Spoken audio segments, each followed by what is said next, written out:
জ্বালানি তেলের বাজারে দীর্ঘদিনের বিশৃঙ্খলা আর কৃত্রিম সংকট কাটাতে এবার প্রযুক্তির ওপর ভরসা করছে সরকার।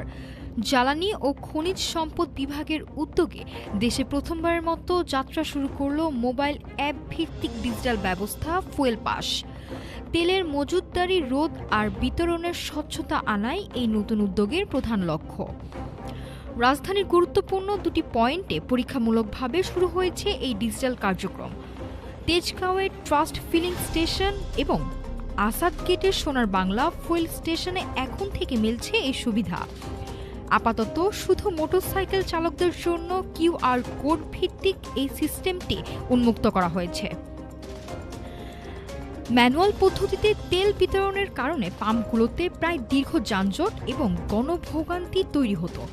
অভিযোগ আছে, পর্যাপ্ত সরবরাহ থাকলেও একই ব্যক্তি বারবার লাইনে দাঁড়িয়ে তেল সংগ্রহ করে কৃত্রিম সংকট সৃষ্টি করেন। ফুয়েল পাস চালু হওয়ায় এখন থেকে বিআরটি এর কেন্দ্রীয় তথ্য ভাণ্ডারের মাধ্যমে প্রতিটি যানবাহনের তেলের বরাদ্দ নিখুঁতভাবে তদারকি করা সম্ভব হবে। ডিজিটাল এই সিস্টেমে প্রতিটি ব্যবহারকারীর জন্য থাকবে একটি অনন্য কিউআর কোড।